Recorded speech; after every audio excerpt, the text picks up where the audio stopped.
What's up, guys? I'm finally back. I so apologize for such a big delay in videos. I imagine keeping you guys in the loop way more, and I've just been slacking, not on purpose. It's just kind of the way that life happened. So I said I wanted to catch you guys up on how everything went in terms of delivery. And again, I had this great imagination about this image in my head that my husband will be taking pictures. There will be short video during my labor process, and none of that happened. Everything did happen kind of fast, and I wasn't sure if they were going to keep me when I did go to the hospital. So I just did not get the footage that I really wanted to capture to share with you guys. So I definitely apologize, but I will try to explain it to the best of my ability. And like I said, just keep you guys in the loop. So to back all the way back, I did my last video at 38 weeks, and before I could do week 39, I went into labor on, I guess, kind of July 25th, the night of July 25th.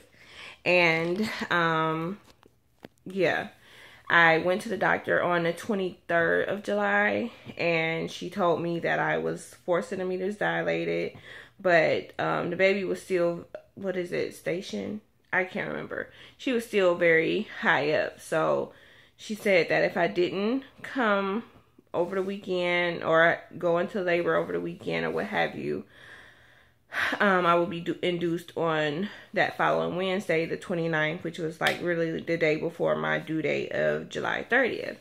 And I was like, okay, fine. But right after that visit, I could feel things changing. TMI, well, not really TMI. I lost my mucus plug, and that just really got things going. So come that weekend, I started to feel some contractions, but I didn't want to rush off to the hospital just to be sent home. So I just kept waiting it out. I text my husband, who I have shared with you guys, that he works midnight. So I wanted to keep him in the loop that I was feeling contractions, and they felt pretty serious in terms of how consistent they were. I've had contractions for the last few weeks prior to my 39 week of pregnancy, but it was really, like I said, consistent. So I just kept him informed, and eventually my mom, who was over visiting as well, took me to the hospital at about 5 or 6 in the morning, and they decided to keep me and get the ball rolling, and I had consistent contractions, so that's why they decided to keep me. But after a few hours of being there, my contractions just pretty much started to go away. So, of course, that meant Pitocin, and I didn't want that, but at the same time, I did because I didn't want to go back home, and I knew that it was time. So, had the Pitocin, everything got going, had the epidural, which was really pointless because I started to feel like acid reflux and GERD going on right after I got the epidural.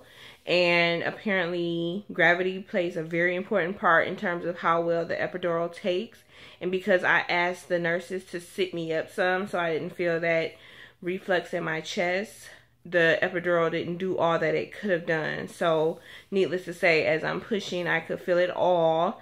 And I wasn't used to that because, like I said, with my first one, I didn't feel anything. They told me a contraction was coming and told me when to push. So I felt way more this go around, and I just was like really discouraged by the pain. But obviously I pushed through. So she's here. Brooklyn is happy, healthy. She was 7 pounds, 12 ounces, and just very active and crying and all that good stuff.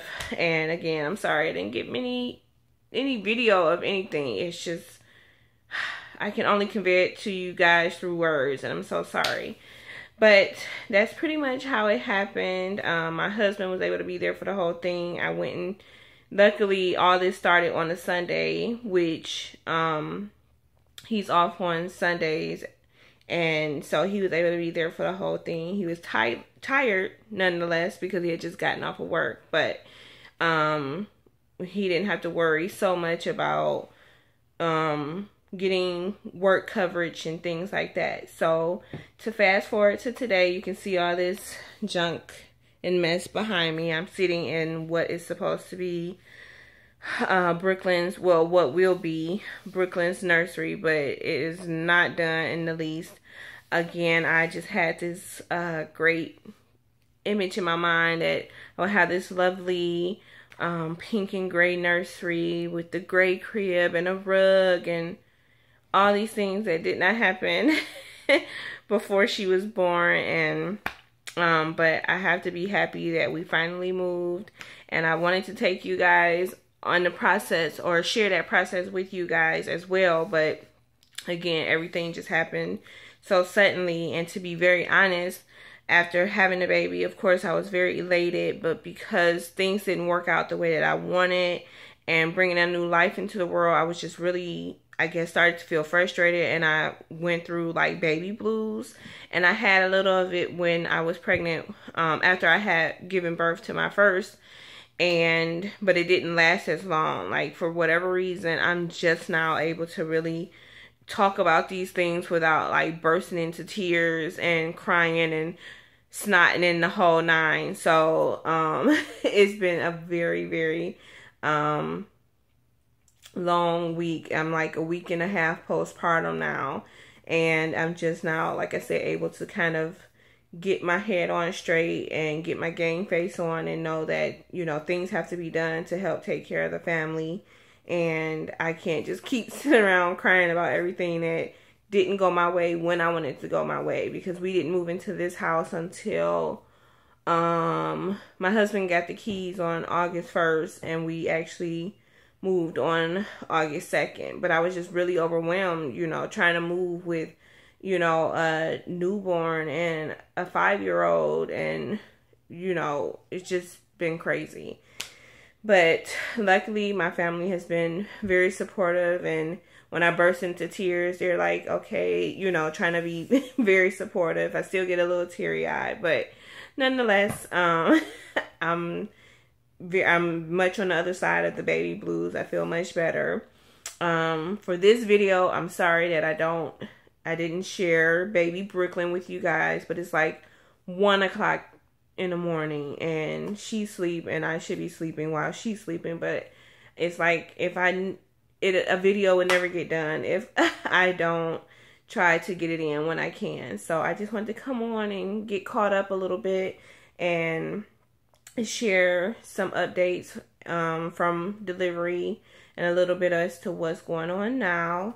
And hopefully I'll be back in a couple days to kind of like keep the videos more consistent and share with you guys on a much more regular basis. So hang in there with me, guys. I truly appreciate you guys watching and following and all that stuff. And I will return soon, and I can't promise that none of this stuff in this house will be any different, but I'll definitely take you guys on a tour of where, you know, what the house looks like and everything. So, all right, take care, guys. Bye.